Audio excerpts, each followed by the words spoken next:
I'm Bernadette, 34 years old, and until last month, I was the senior software developer who built TechVision's Customer Connect platform from scratch. That's right. 24 months of my life poured into creating the system, now generating 40% of company revenue. So imagine my shock when Michael, our department director, handed my project to Wesley, a 23-year-old summer intern who couldn't even locate the project files without my help. What they never expected, my quiet resignation would bring their entire operation crashing down around them. Before I dive into how my resignation crashed their entire development schedule, drop a comment letting me know where you're watching from and hit that subscribe button if you've ever had your hard work stolen by someone else. My journey into the tech world started at MIT, where I graduated with honors with a degree in computer science. I was always the girl who would rather build something than play with dolls, much to my traditional mother's dismay. Coding became my sanctuary, a place where logic ruled and hard work actually paid off. At least that's what I believed. After graduation, I worked for a small startup where I learned to code fast and adapt even faster. The experience was invaluable, but after 3 years I wanted something more stable with growth opportunities. That's when TechVision caught my eye. They had a reputation for innovation and a corporate culture that supposedly valued its employees. I joined TechVision as a mid-level developer but quickly proved my worth. Within 18 months, I was promoted to a senior position managing smaller projects and contributing to the company's core products. The promotion came with a modest raise and a lot more responsibility, but I didn't mind. I loved the challenge and took pride in my work. The company culture initially seemed exactly what I'd hoped for: collaborative, supportive, and merit-based. At least that's what the glossy brochure promised. My department was led by Michael Harrison, a 47-year-old industry veteran who initially took me under his wing. He had an impressive background with several successful products under his belt, and in the beginning he was generous, with both praise and constructive criticism. He seemed to recognize my potential, and would often invite me to sit in on leadership meetings to get a feel for the bigger picture. I genuinely looked up to him. My immediate supervisor, Sandra Winters, was competent, but conflict-avoidant to a fault. She was a technical manager who preferred to focus on the code rather than the politics, which I respected. However, her reluctance to rock the boat would later become part of my problem. Then there was Darren Phillips, a colleague whose ambition far outpaced his technical abilities. He was charming in meetings and skilled at taking credit for other people's work. He had joined the company just a few months before me, but had already mastered the art of corporate politics. I noticed early on how he would insert himself into successful projects just before completion, somehow managing to be front and center during the victory laps. Fortunately, I also found an ally in Lisa Cooper, another senior developer who became both a colleague and friend. She had been with TechVision for 5 years and knew the unwritten rules. Lisa was straightforward, brilliant with database architecture, and had a talent for cutting through nonsense with humor. And then there was Wesley Parker, the 23-year-old intern who would later be positioned to take over my life's work. When he first arrived, I thought nothing of it. Just another summer intern fresh out of college with a computer science degree from a state university and a confidence that hadn't yet been tempered by real-world experience. What I didn't know then was that Wesley was the nephew of Edward Parker, one of TechVision's board members. The Customer Connect platform began as a concept I pitched during an innovation week. The company needed a better way to manage client relationships, track interactions, and predict client needs. Existing solutions were costly and didn't integrate well with our other systems. I saw an opportunity to build something tailored specifically for our business model.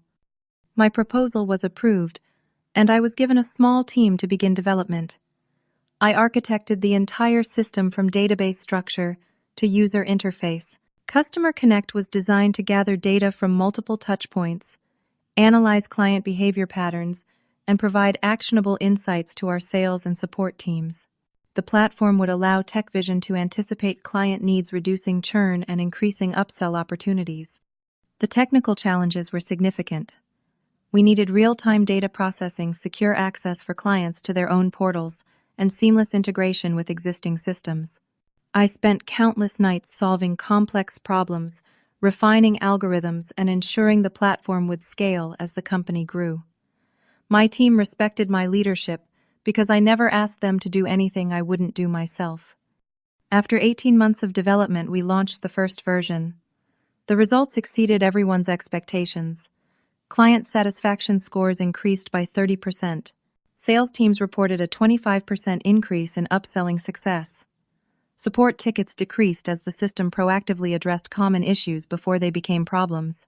By 6 months post-launch, Customer Connect was generating 40% of the company's revenue, either directly or by supporting other products. I was proud of what we'd built. This wasn't just code to me. It was a creation that represented thousands of hours of problem-solving and innovation. The platform bore the marks of my particular coding style and problem-solving approach. Anyone familiar with my work could see my fingerprints all over it. It wasn't long before Darren started showing up at Customer Connect presentations.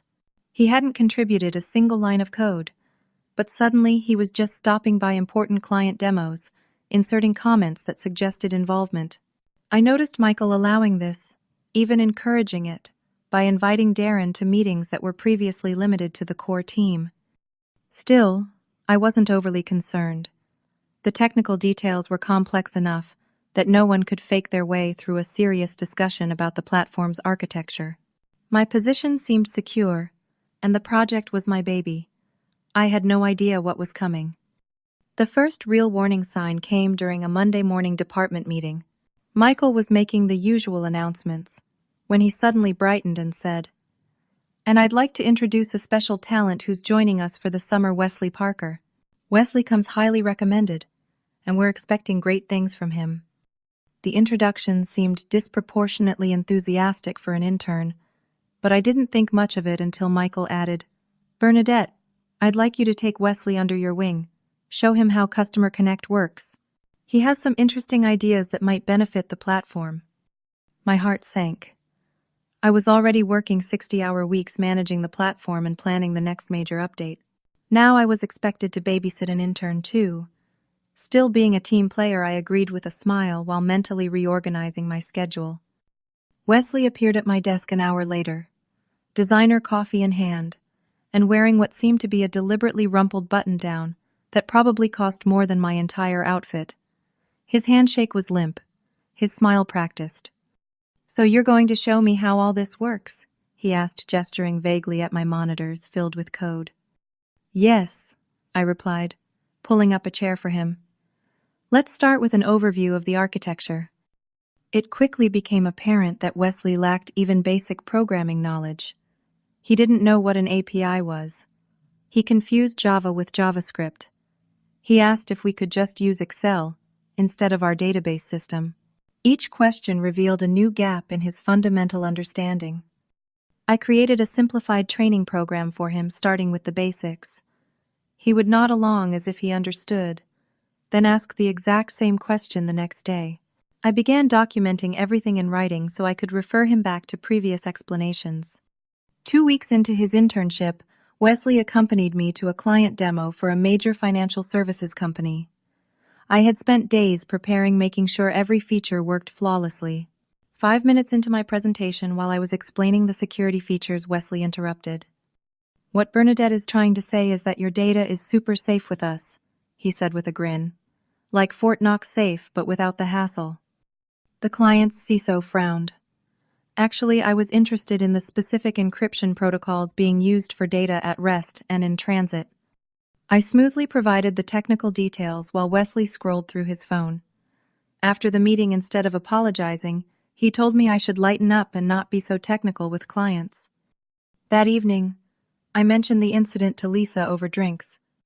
"Do you know who Wesley is?" she asked, lowering her voice. When I shook my head, she continued, "He's Edward Parker's nephew. Board member Edward Parker." Suddenly, the special treatment made sense. "So he's here because of nepotism." "Bingo," Lisa said.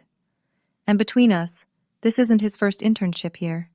He was in marketing last summer and apparently made such a mess, they quietly moved him out." In the following weeks, Wesley was increasingly included in Customer Connect meetings. Michael would say things like, "Wesley, why don't you join us? Good exposure for you." Despite contributing nothing of value, Wesley was given a seat at the table while team members who actually did the work were left out. During one product meeting, Wesley spoke up after I presented new features for the upcoming release. "What if we added a social media integration component?" he suggested. "Let clients share their satisfaction metrics directly to Twitter or LinkedIn." The idea was problematic for numerous reasons, including client confidentiality and data security, but Michael nodded enthusiastically. "Interesting approach, Wesley. Very forward-thinking." When I raised concerns about the privacy implications, Michael waved them away. "Details can be worked out later." I like the innovative thinking. My unease grew as Wesley was given more visibility with upper management. He began to appear in meetings with the executive team, where development staff, including me, were not invited. I only discovered this when a VP referred to that great discussion with Wesley about Customer Connect's future. The pivotal moment came during a feature review. I had just completed a predictive analytics module that could forecast client needs based on historical data patterns. It had taken me 3 months of intensive work, including many weekends. During the presentation to department heads, Wesley chimed in as I was explaining the algorithm. "This was a challenging feature to implement," he said, as if he had been involved. "We really pushed the boundaries of what the platform could do." "We?" My jaw nearly dropped. Wesley hadn't written a single line of code for this, or any other feature. I waited for Michael to correct this misstatement, but he simply nodded and added, "The team has done exceptional work here." The team, not Bernadette, not the woman who had actually created the feature. Just the team now, apparently including Wesley. After the meeting, I tried to address it with Michael, but he was rushing to another appointment. "Great job today," he said distractedly. "Wesley's really coming along, isn't he?" Frustrated, I spoke with Sandra instead. "I'm concerned about the messaging around Customer Connect," I told her. "Wesley is being positioned as having contributed to features he's had nothing to do with." Sandra looked uncomfortable. "I understand your frustration, but Wesley is well connected. Michael is probably just trying to keep everyone happy. These things happen in corporate environments." "But it's not right," I insisted. "I've put my heart and soul into this platform." "I know," she said sympathetically. "And your work is recognized. But my advice, be patient. Interns come and go. Your position is secure." I wanted to believe her, but something in her expression made me wonder if she really believed it herself. The quarterly company meeting was held in the main auditorium, with all 300 employees in attendance. Our CEO, Jonathan Reed, stood on stage, reviewing the company's performance, highlighting Customer Connect as the breakthrough product that had exceeded all revenue projections. "Now to talk about the exciting future of Customer Connect, here's Michael Harrison," Jonathan announced, yielding the stage. Michael strode up confidently, bringing up slides I had prepared for him the previous week. "Customer Connect has transformed how we serve our clients," he began. "And we're just getting started. Today I'm pleased to announce a major expansion of the platform." He went on to outline the roadmap I had developed, describing new features and integration capabilities that would further cement Customer Connect as the company's flagship product. "The team has been working tirelessly on this vision," Michael said, gesturing to a section of the audience. "Wesley, stand up so everyone can see one of our rising stars." My stomach churned as Wesley stood waving with a practiced smile. I remained seated, unacknowledged, despite being the actual architect of everything Michael was presenting. After the meeting, I requested time with Michael. We sat in his glass-walled office where he immediately started reviewing the timeline for the expansion. "Before we get to that," I interrupted, "I wanted to discuss the presentation today." Michael looked up, eyebrows raised. "What about it?" "You highlighted Wesley as being key to Customer Connect, but he's an intern who's contributed nothing to the platform. Meanwhile, I wasn't mentioned at all, despite creating the entire system and the expansion roadmap." Michael leaned back in his chair. "Bernadette, you're a valued technical resource, absolutely. But part of leadership is developing new talent. Wesley brings a fresh perspective, and he has excellent people skills. The higher-ups are impressed with him. People skills don't build enterprise software, I pointed out. And what exactly is this fresh perspective? He barely understands what an API does. Michael's expression hardened slightly. This is exactly what I'm talking about. Technical expertise is important, but so is attitude. Wesley is eager to learn and presents well. Perhaps you could focus more on mentoring him instead of feeling threatened. Threatened? By someone who doesn't know the difference between front-end and back-end development? That's enough, Michael said firmly. Wesley is part of this team now, and I expect you to help bring him up to speed. Customer Connect is a company product, not your personal project. Remember that. I left his office feeling dismissed and disrespected. The message was clear: my technical contributions were valued only insofar as they could be attributed to others, particularly Wesley. The following weeks brought more of the same. I worked weekends to complete critical updates for the expansion, while Wesley rarely showed up outside of 9 to 5 hours. Yet somehow, he was always present for important presentations and executive meetings. One morning, I noticed an email thread discussing a major feature I was developing. Wesley was copied on every message, despite having no role in the development. When a question arose about implementation details, Wesley replied to all, with a vague jargon-filled response that demonstrated no actual understanding of the issue. To my shock, the VP of Product responded, "Thanks for the insight, Wesley. Good to have your eyes on this." Meanwhile, I found myself increasingly excluded from strategic meetings about Customer Connect's future.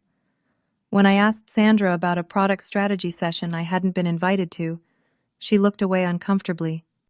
It was mostly business discussion, not technical. Michael probably thought it wasn't relevant to your work. Not relevant. It's about the future of the platform I built, I said, unable to keep the edge from my voice. Sandra just shrugged helplessly. You know how these things go. Later that week, I overheard Darren talking to another developer by the coffee machine. Wesley's definitely on the fast track, he said. Smart kid. Connected, too. Edward Parker sings his praises to the board constantly. When he noticed me, Darren smirked. Oh, Bernadette, we were just discussing the Customer Connect team. You mean the actual developers who build it? Or the people who take credit for our work, I asked. Darren's smirk faded. Careful, Bernadette. Not everyone appreciates your intensity. Sometimes knowing your place is more important than being right. I walked away seething. Knowing your place. The implication was clear. My place was to do the work, not to receive the credit. The stress began affecting my health. I developed insomnia, lying awake, replaying conversations, and wondering what I could have done differently. My anxiety spiked before meetings, knowing I'd likely face another example of Wesley being positioned as Customer Connect's wonderkind, while my contributions were minimized. My boyfriend James noticed the change. One evening, as I sat on our couch staring blankly at my laptop instead of the movie we were supposedly watching, he paused the screen. You haven't been yourself for weeks, he said, taking my hand. This Wesley situation is consuming you. Because it's not fair, I replied. I've given everything to this project. Years of my life, countless nights and weekends. And now this kid, with no skills, but the right last name, is being set up to take credit for all of it. Then you need to stand up for yourself, James said firmly. Document everything. Your contributions, the hours, the features you've built. Create a record they can't ignore. Taking his advice, I began meticulously documenting my work. I saved emails, meeting notes, and code commits. I created a timeline of Customer Connect's development, clearly showing my role in every significant milestone. If it came to a confrontation, I wanted evidence on my side. But the breaking point came when I was working late one evening. Most of the office had emptied out, but voices from Michael's office caught my attention. His door was ajar, and as I passed by, I clearly heard him say to Wesley, Starting next month, you'll be taking point on Customer Connect going forward. Bernadette will handle the technical side, but you'll be the face of the project for the executive team and clients. Wesley's response chilled me. Don't worry about Bernadette. She'll fall in line once she realizes how things work around here. I froze in place, unable to believe what I was hearing. Not only was my project being handed to someone else, but they were discussing me as if I were a problem to be managed, rather than the person who had created the company's most valuable asset. In that moment, something broke inside me. All my dedication, all my loyalty to Tech Vision, crumbled under the weight of this betrayal. I walked quietly back to my desk, my mind suddenly clear. This was never going to change. No amount of hard work or technical brilliance would overcome the politics at play. For the first time, I allowed myself to consider an option I had previously dismissed leaving. The annual company showcase event was TechVision's opportunity to impress clients, partners, and industry analysts with our latest innovations. Held at an upscale hotel downtown, it was a full day of presentations, demos, and networking. Customer Connect 2 was scheduled as the highlight of the day, with a 45-minute slot just before lunch. I had spent weeks preparing for this presentation. Customer Connect 2 included groundbreaking features that would cement our competitive advantage, advanced predictive analytics, customizable client dashboards, and an AI-powered recommendation engine. I had created detailed slides, prepared demonstrations, and rehearsed my delivery countless times. This was my opportunity to remind everyone whose vision had made Customer Connect a success. 2 hours before my presentation, Michael approached me in the preparation room where I was doing a final review of the demo environment. "Slight change of plans," he said casually. "Wesley will be leading the Customer Connect presentation." I stared at him in disbelief. "You can't be serious. This is the most important presentation of the year. Wesley doesn't understand the technical details of what we've built." "That's why you'll be there to support him," Michael replied. "The executives want to see Wesley take a more visible role with Customer Connect. He connects well with the business audience." "Michael, he literally asked me yesterday what an SQL query was. He can't answer technical questions about the platform." "It's not a technical audience. They want to hear about business value, not coding details." His tone made it clear this wasn't up for debate. "The decision has been made, Bernadette. Wesley will present, and you'll be there to assist if needed." I watched numbly as Michael walked over to Wesley, who was chatting with a group of executives. He hadn't even bothered to review the presentation materials I'd prepared. Michael patted him on the shoulder and said something that made the group laugh. The casual betrayal of it burned like acid. When our slot arrived, Wesley took the stage with unearned confidence. He began with a rehearsed introduction that someone had clearly written for him, then launched into describing Customer Connect's business impact using statistics I had compiled. Things derailed quickly when he attempted to demo the new features. He clicked on the wrong menu items, couldn't remember the login credentials, despite them being right in the notes, and froze when trying to explain how the predictive analytics actually worked. An awkward silence fell over the room as Wesley fumbled with the dashboard. From the second row, I could see confusion on the faces of clients who had paid millions for our software. Finally, a client raised his hand. "Can you explain how the new recommendation engine differentiates between seasonal trends and actual client preference changes?" Wesley stared blankly, then offered a vague response about advanced algorithms and synergistic data fusion that meant absolutely nothing. The client frowned. "That doesn't actually answer my question. Can you be more specific about the methodology?" More uncomfortable silence followed. I saw Michael shifting anxiously at the back of the room. Finally, I couldn't take it anymore. The reputation of my creation was on the line. I stood up. "If I may address that question," without waiting for permission, I walked to the front. The recommendation engine uses a dual-layer analysis system. The first layer isolates temporary factors like seasonal variations, market fluctuations, and promotional responses. The second layer identifies persistent preference patterns that remain consistent across these variables. This allows us to distinguish between what a client needs consistently versus temporarily. Relief washed over the audience as I took control of the presentation. For the next 30 minutes, I demonstrated the new features, properly answered detailed questions, and highlighted the business value while explaining the technical innovation that made it possible. Wesley stood awkwardly to the side, occasionally nodding, as if he were simply allowing me to handle the technical details. When the presentation ended, the audience applauded enthusiastically. As people filed out for lunch, several executives approached the stage, but not to speak with me. They surrounded Wesley, congratulating him on his platform and the impressive new features. Wesley accepted their praise without once acknowledging my rescue of his disastrous presentation. Michael joined the circle, beaming with pride, as if Wesley had just performed brilliantly. Not once did anyone thank me or recognize my contribution, despite the fact that I had just saved what would have been an embarrassing failure. I packed up my laptop in silence, invisible, despite having been the only person on stage who actually understood the product. As I was about to leave the ballroom, my phone chimed with a new email.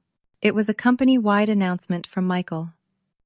I'm pleased to announce that Wesley Parker has been appointed Project Lead for Customer Connect, effective immediately. Wesley has demonstrated exceptional understanding of the platform and its business applications. Please join me in congratulating Wesley on this well-deserved promotion. My hands trembled as I read the message. Project Lead. For a platform he couldn't even demo properly. For my creation, my vision, my countless hours of work. As if on cue, Wesley approached me with that same smug smile. Bernadette, got a minute? I'd like you to catch me up on the system architecture when we get back to the office. As project lead, I should probably understand how all this works under the hood. Something in me snapped at his casual entitlement. The audacity of him asking me to teach him the basics of a system he was now supposedly leading. Sure, Wesley, I replied, my voice eerily calm, even to my own ears. We can go over the fundamentals of computer science while we're at it. Maybe start with what a variable is. His smile faltered. There's no need for attitude. We're on the same team. Are we? I asked. Because from where I'm standing, it looks like you're being handed credit for my work while having no idea what you're doing.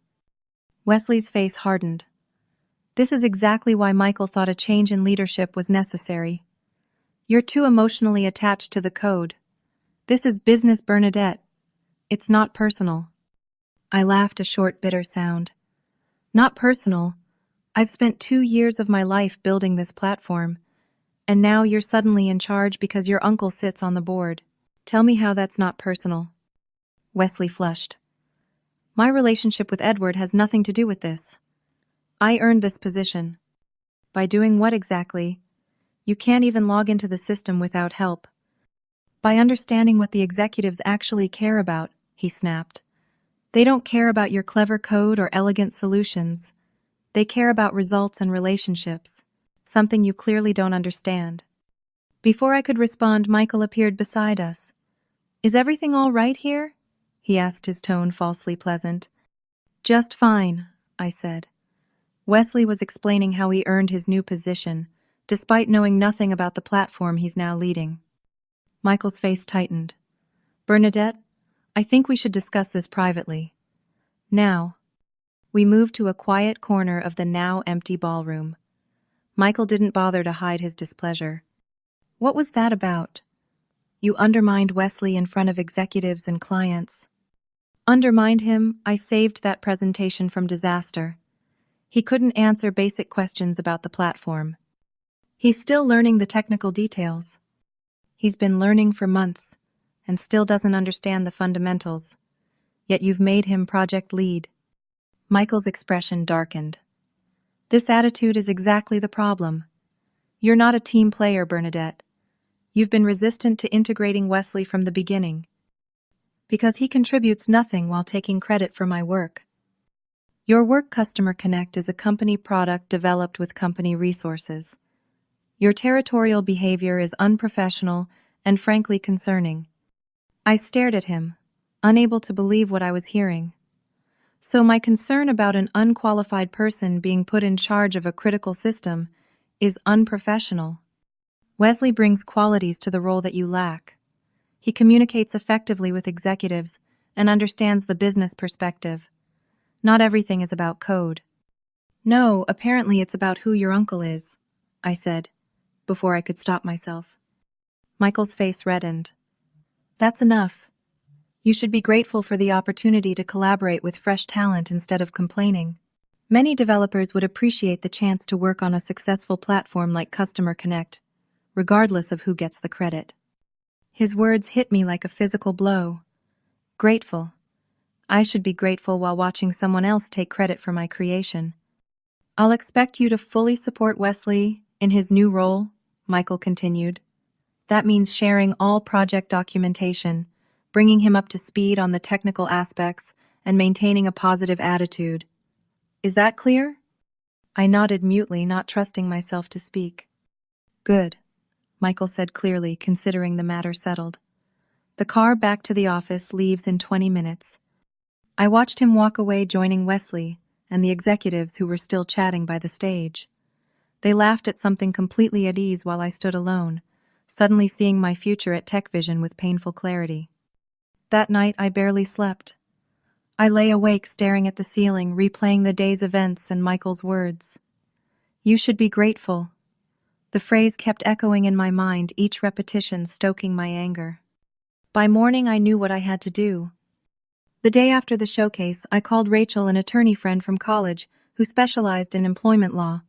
Over lunch at a cafe far from TechVision's offices, I explained my situation. Before you do anything drastic, let's talk about your options, Rachel said, after listening carefully.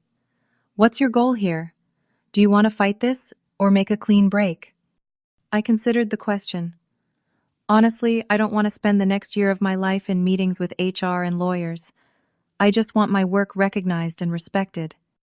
That's understandable. Based on what you've told me, you have potential grounds for a complaint, but these cases are rarely straightforward, especially when it comes to credit for work. She paused, taking a sip of her water. Have you considered simply finding a better position elsewhere? Your skills are in demand. You could probably find a company that actually values your contributions. The suggestion was like a weight lifting from my shoulders. I had been so focused on the injustice that I hadn't seriously considered the simplest solution: walking away. What about my work? Customer Connect is my creation. Did you sign an IP agreement when you joined TechVision? I nodded. Then legally the company owns the platform, but your knowledge and skills belong to you. You can't take the code, but you can certainly take your expertise elsewhere. Over the next 2 weeks, I executed my plan with methodical precision. First, I updated my resume, highlighting my role in developing Customer Connect, while being careful not to claim ownership of the intellectual property. I reached out to former colleagues who had moved to other companies, discreetly letting them know I was open to new opportunities. Within days, I had interviews lined up with 3 competing firms. Each was familiar with Customer Connect's reputation in the industry, and all were eager to meet the person who had architected it. By the end of the second week, I had 2 solid offers, both with substantial salary increases and appropriate titles: Director of Software Development and Chief Technology Officer. Meanwhile, at TechVision, I maintained a professional demeanor. I created detailed documentation of all my work with clear notes on the status of current features and known issues. I organized the project repositories, adding comments to complex sections of code. I was building a paper trail that would make it impossible to claim I hadn't properly transitioned my responsibilities. I watched with quiet satisfaction as Wesley struggled to understand even the most basic aspects of the system he was now supposedly leading. One morning he appeared at my desk in a panic. I can't find the project files for the recommendation engine update, he said, running a hand through his carefully styled hair. Michael wants a status update by noon. The files are in the main repository in the folder labeled Recommendation Engine Update, I replied calmly. He blinked. Right, I checked there. Did you look in the branch called Rec Engine 2? 0? That's where the active development is happening. More confusion crossed his face. Branch. I suppressed a sigh and pulled up the repository on my screen. Here, Let me show you how to navigate the version control system again. For 20 minutes, I walked him through the basics of Git for what must have been the 10th time. He nodded, as if it all made sense, but his eyes had that glazed look I'd come to recognize as his "I'm not understanding any of this, but won't admit it" expression. As he left, I smiled to myself. Soon this would no longer be my problem. With my new position secured, I sat down and crafted a resignation letter. It was professionally worded, expressing gratitude for the opportunities I'd had at TechVision while giving the standard 2 weeks' notice. I made no mention of Wesley or my reasons for leaving. The letter was a model of corporate politeness. The next morning, I requested a meeting with Diane from HR. Her surprise was evident when I handed her my resignation letter. "Bernadette, this is unexpected," she said, scanning the document. "You're one of our top performers.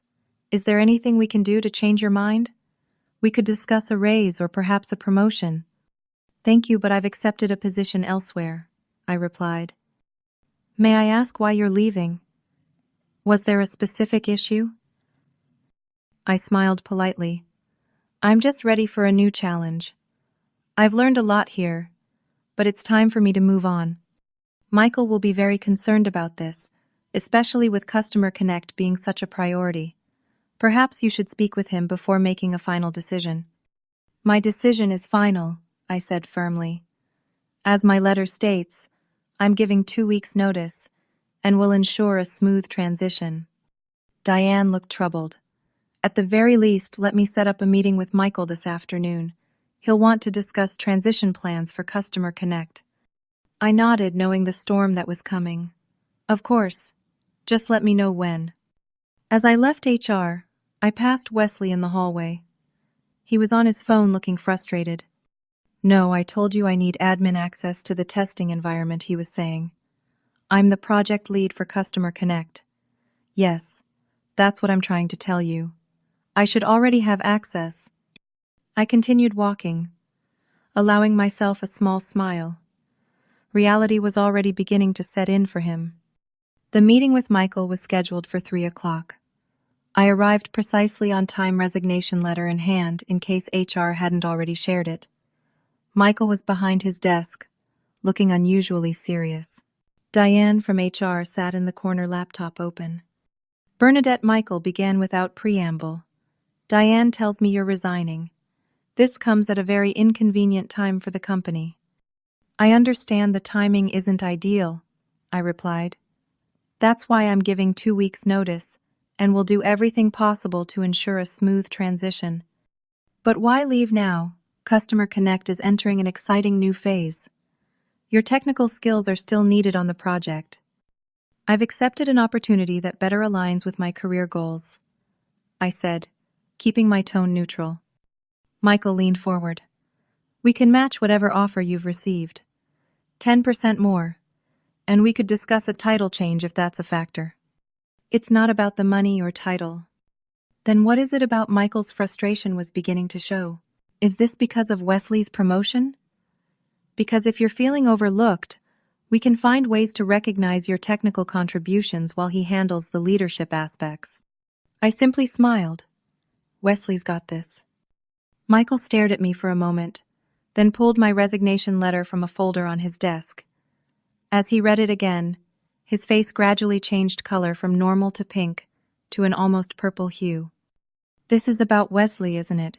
he said, his voice rising. "You're leaving because you don't want to work under him. This is exactly the kind of attitude I was talking about."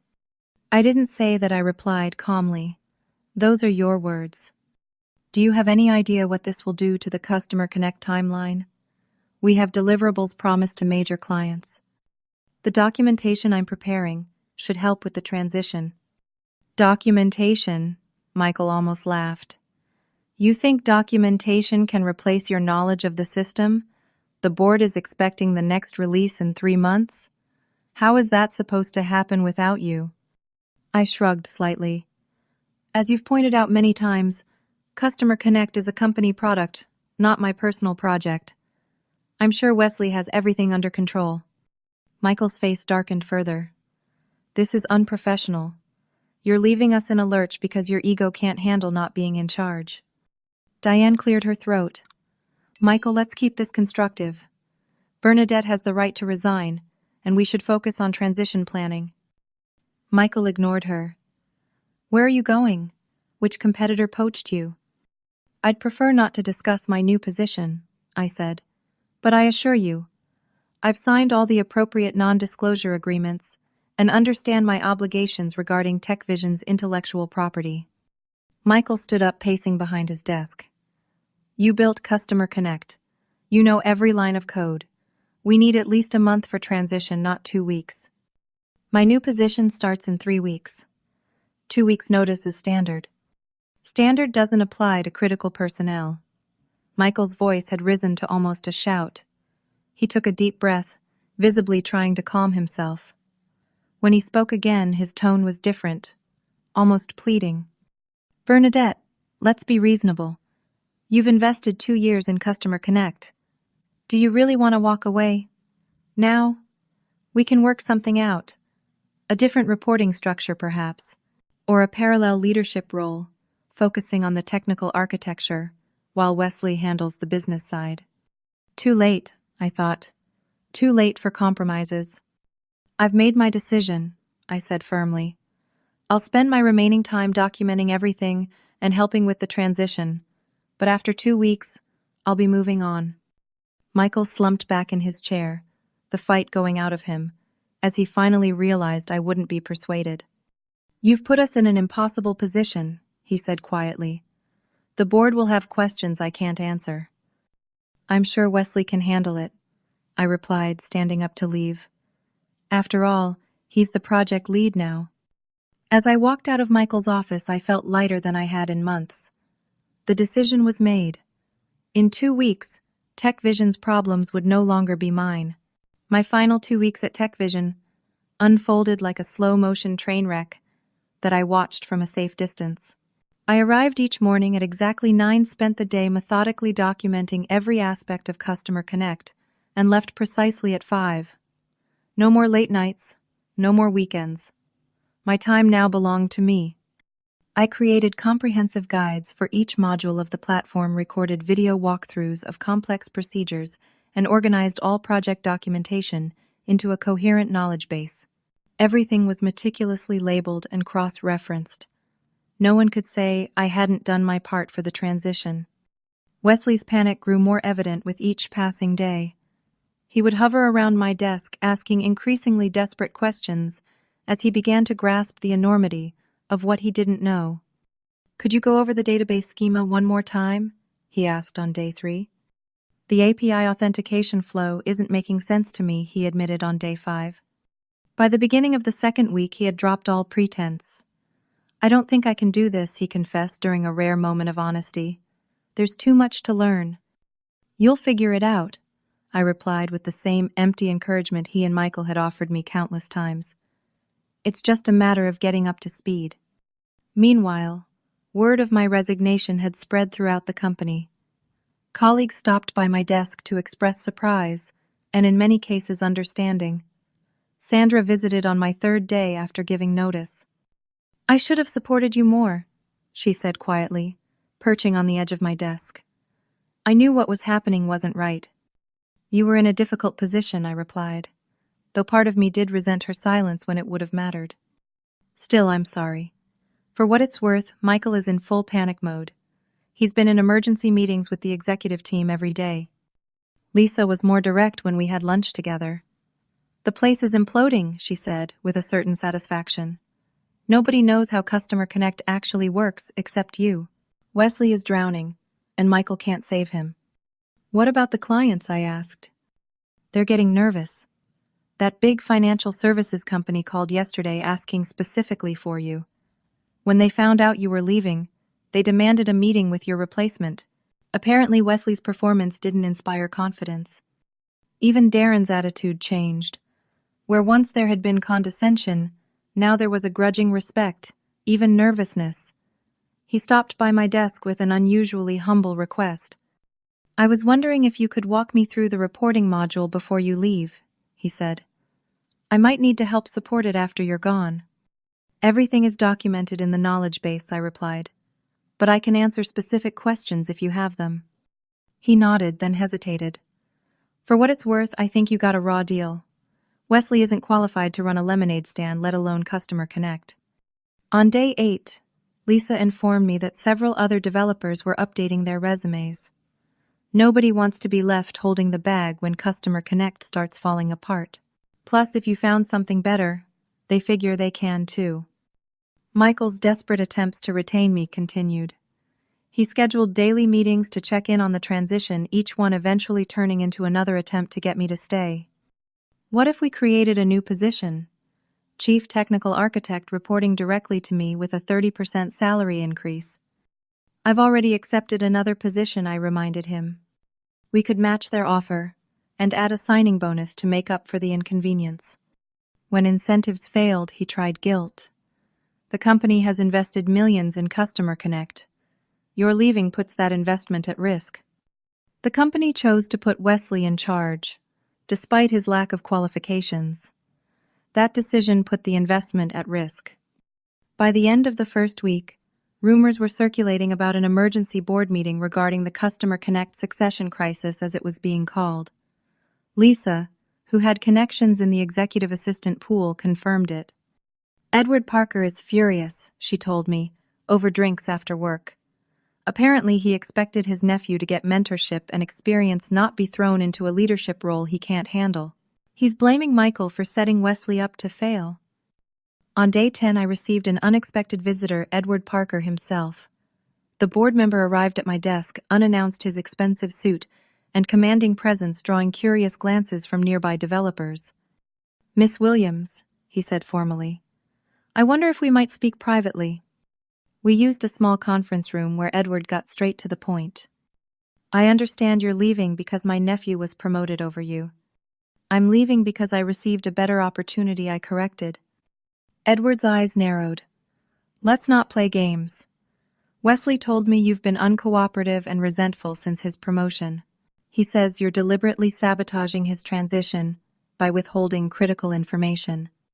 I felt a flash of anger, but kept my expression neutral. With all due respect, that's not accurate. I've created comprehensive documentation for every aspect of Customer Connect and spent hours explaining the system to Wesley. The problem isn't my attitude. It's that Wesley lacks the technical background to understand the platform he's been put in charge of. He has a computer science degree. Having a degree and having practical experience are very different things. Wesley doesn't understand basic programming concepts, let alone the architecture of an enterprise platform. Edward frowned. Are you suggesting my nephew is incompetent? I'm stating that he's unqualified for the specific role he's been given. That's not a reflection on his potential in other areas. So you are leaving out of spite. I took a deep breath. Mr. Parker, I've prepared extensive transition documentation. Would you like to review it? Without waiting for an answer, I opened my laptop and pulled up the knowledge base I had created. I walked him through the detailed guides, video tutorials, and commented code repositories. Every aspect of Customer Connect is documented here. I've spent my notice period creating this resource specifically so the team won't be dependent on my personal knowledge. If Wesley is struggling despite having access to all this information, that's not sabotage on my part. Edward studied the screen, then looked at me with a slightly different expression. This is quite thorough. I take pride in my work, Mr. Parker. I want Customer Connect to succeed even after I'm gone. He was quiet for a moment. What would it take to convince you to stay? Name your price. It's not about money. It's about respect and recognition for my contributions. Fine. We can discuss a new title, reporting structure, whatever you want. I shook my head. I've already accepted another position. My decision is final. Edward's professional demeanor slipped. Do you have any idea how much disruption your departure is causing? The board is questioning the entire leadership of the technical division because of this mess. That's unfortunate, but it's the result of decisions made by management, not my resignation. He stood abruptly. I hope your new position is worth burning this bridge. I remained seated, looking up at him calmly. Some bridges aren't worth maintaining, Mr. Parker. The final days brought increasingly desperate offers from TechVision. On my last day, I received an email from the CEO himself proposing double my current salary, a director-level position, and a significant equity package. I declined politely and continued cleaning out my desk. My final meeting was with HR for the standard exit interview. Diane looked uncomfortable as she went through the checklist. "We've never had quite this reaction to someone leaving," she admitted. "The offers they've made to retain you are unprecedented." "Too little too late," I said simply. As I turned in my laptop and badge, Michael appeared for one final attempt. "This is a mistake you'll regret," he said, desperation evident in his voice. "You're walking away from a platform you built from the ground up. Wesley can't handle it, and you know it." I smiled. "As you said, Michael Customer Connect is a company product, not my personal project. I'm sure TechVision will manage. After all, Wesley's got this." I walked out of TechVision for the last time with my head high and a sense of vindication warming my chest. My phone rang before I even reached my car. It was the CISO from the financial services client, the one from the disastrous presentation. "Bernadette, I heard you're leaving TechVision. Is that true?" "Today was my last day," I confirmed. "We have serious concerns about the future of Customer Connect without you." The presentation with that young man Wesley did not inspire confidence. "I've left detailed documentation and transition materials," I assured him. "Documentation isn't the same as expertise. We're considering our options regarding our Customer Connect contract. Would you be open to discussing consulting work with us directly?" I smiled. "I'm starting a new position in a week, but I might be available for limited consulting. Why don't you email me the details?" Just 1 week after my departure, Lisa called with news. "Customer Connect crashed during a major client demo," she said, with barely contained glee. "Complete system failure. Wesley tried to make a minor configuration change and brought down the entire platform. Nobody could figure out how to fix it because nobody understood your architecture well enough." "What about the documentation I left?"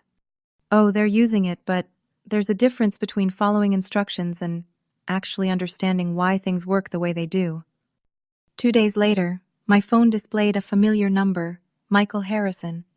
"Bernadette," he said, his voice strained.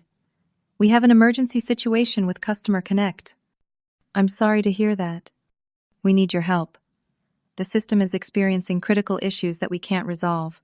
We're willing to pay your consulting rate, whatever it is." I named a figure 3 times my former hourly rate. There was only the briefest hesitation before Michael agreed. "Send me the details and I'll see what I can do," I said. Meanwhile, my new position as Director of Development at InnovateX was everything TechVision had not been. My contributions were recognized and valued. My team respected my technical knowledge and leadership. When I proposed new ideas, they were evaluated on merit rather than politics. Over the following months, I consulted for TechVision just enough to keep Customer Connect running while they scrambled to hire developers who could understand the system. I set firm boundaries on my time and charged premium rates for emergency assistance. Through Lisa, who still worked there, I heard the full aftermath of my departure. Wesley had been quietly moved to a special projects role with no actual responsibilities. Michael had received a formal reprimand from the board for his mishandling of the situation. And Customer Connect, once the company's rising star, was now considered a problem child, with clients increasingly nervous about its stability. The most satisfying news came 3 months after I left, when Lisa called to tell me she'd given her notice. "Guess where I'm going?" she asked. "Where?" "InnovateX. I interviewed with your VP yesterday. I start in 2 weeks." She wasn't the last. Over the next 6 months, 4 more of TechVision's best developers joined us at InnovateX, bringing with them their talent and a shared appreciation for a company that actually valued technical excellence. As for TechVision, their stock dropped 15% after 2 quarters of declining revenue, attributed largely to technical challenges with their flagship product. Sometimes, the best revenge isn't about fighting back. It's about walking away and letting the consequences of poor decisions unfold naturally. 6 months after leaving TechVision, my new life at InnovateX had exceeded all expectations. As Director of Development, I led a team of 20 talented engineers who actually appreciated technical expertise and creative problem-solving. My approach to leadership was shaped by my experience at TechVision, but inverted transparency where there had been secrecy recognition, where there had been credit stealing, and respect where there had been dismissal. Each team member's contributions were acknowledged in our documentation and presentations. I made sure executives knew exactly who had developed key features. When junior developers came up with innovative solutions, they presented their own work, rather than having me take the spotlight. Meanwhile, news from TechVision continued to validate my decision to leave. Lisa, who had followed me to InnovateX, along with several other former colleagues, maintained connections with people still there. TechVision's stock dropped another 8% after they missed their earnings target. She informed me one morning over coffee. Apparently, they've lost 3 major clients who were using Customer Connect. The system has become so unstable, they can't rely on it anymore. What about Wesley? I asked, more curious than vindictive. Shuffled off to the marketing department where he can't break anything important. Rumor has it his uncle finally realized he wasn't cut out for technical roles. And Michael? Lisa grinned. This is the best part. They brought in a new CTO from outside, and one of her first moves was to restructure the technical leadership. Michael was demoted to senior project manager. No more direct reports. No more strategic decision-making. I felt a complex mix of emotions, satisfaction, that reality had finally caught up with them, but also a twinge of sadness for the platform I'd created. Customer Connect had been built with care and vision. Watching it deteriorate from neglect and mismanagement was like hearing a once beautiful instrument being played poorly. The healing process had been gradual but steady. For the first few weeks after leaving TechVision, I would wake up with that familiar knot of anxiety phantom stress from a toxic environment. Gradually, that faded, replaced by genuine enthusiasm for my new role. I rediscovered my passion for coding, spending occasional evenings working on personal projects just for the joy of creation. Without the politics and backstabbing of TechVision, programming became fun again rather than a battleground. One of my greatest satisfactions came from mentoring junior developers. I thought often of how differently things might have gone if Wesley had been humble enough to actually learn, instead of expecting accolades for simply showing up. I made sure our interns and new hires received proper guidance, challenging tasks appropriate to their skill level, and recognition for their growth. My personal life flourished as well.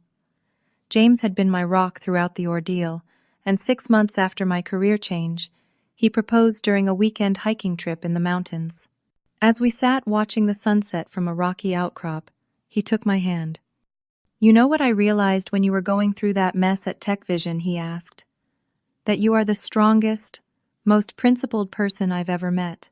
When everything was falling apart, you didn't compromise your values or your dignity. I want to spend my life with someone like that." The ring was simple and elegant, just like his proposal. I said yes, without hesitation. My new workplace allowed me a healthy work-life balance I'd never experienced at TechVision. I left at reasonable hours, took actual weekends off, and even used my vacation days. The company culture recognized that rested, balanced employees produced better work than burnt-out husks running on caffeine and deadline panic. I also reconnected with former colleagues who had left TechVision before me, people who had experienced similar situations and moved on to healthier environments. Their stories helped me realize that what happened wasn't unique to me or even to TechVision. Corporate politics and credit stealing happened everywhere, but some companies worked to minimize it, while others, like TechVision, allowed it to become part of their culture.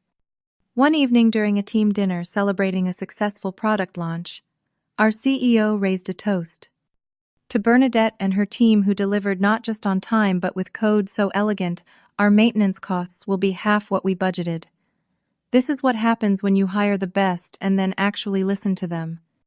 The contrast with my TechVision experience couldn't have been more stark. Here, technical excellence was valued alongside business acumen. No one was asked to just be grateful for the opportunity to have their work appropriated. 3 former TechVision developers now worked on my team at InnovateX. They had each reached out after hearing about my new role, seeking the same escape from a toxic environment. I took particular satisfaction in seeing them thrive in a healthy workplace. I forgot what it was like to actually enjoy coming to work, Ryan, a former TechVision senior developer told me. I was ready to leave the industry altogether before I joined your team. The lessons I learned from my TechVision experience were numerous and valuable. Document everything. Not just code, but contributions, agreements, and promises made. Pay attention to company culture from day one. The small disrespects often grow into larger betrayals.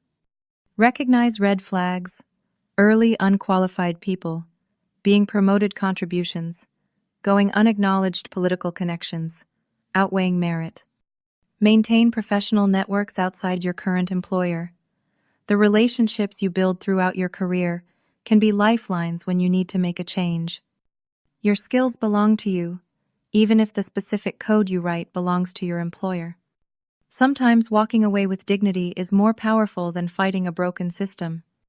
Know your worth, and don't stay where it isn't recognized. 9 months after my departure, I received a LinkedIn message from Sandra, my former supervisor at TechVision.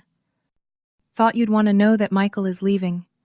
The new CTO has completed her reorganization, and there's no place for him in the new structure. Customer Connect is being completely rebuilt from scratch by an outside consultant. Too many Band-Aid fixes made the original architecture unstable. Hope you're doing well at InnovateX. They're lucky to have you. I smiled as I read it. Not out of malice for Michael's fate, but because it confirmed what I had known all along: technical debt, like any other debt, eventually comes due. No amount of political maneuvering can save a product when its foundation is compromised. The final validation came a year after leaving TechVision, when our team at InnovateX launched a new client management platform that quickly gained market share, including several former Customer Connect clients.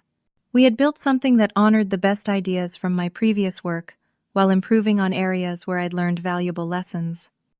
At the launch party, surrounded by a team that genuinely appreciated each other's contributions, I reflected on how completely my professional life had transformed. The bitterness had faded, replaced by gratitude for the lessons and the new beginning. Sometimes the most powerful response to disrespect isn't an argument or a lawsuit. It's simply removing your talent from the equation and letting them feel your absence. TechVision had learned that lesson the hard way, and I had learned that my value wasn't defined by their recognition or lack thereof, but by what I knew I could create. Have you ever experienced a situation where walking away was more powerful than fighting back? Drop your story in the comments below. And if you found my journey helpful, please hit the like button and subscribe for more real-life experiences about standing up for yourself in the workplace. Remember, sometimes your biggest career growth comes from knowing when to close one door so another can open. Thank you for listening to my story, and I wish you the courage to recognize your own value, even when others fail to do so.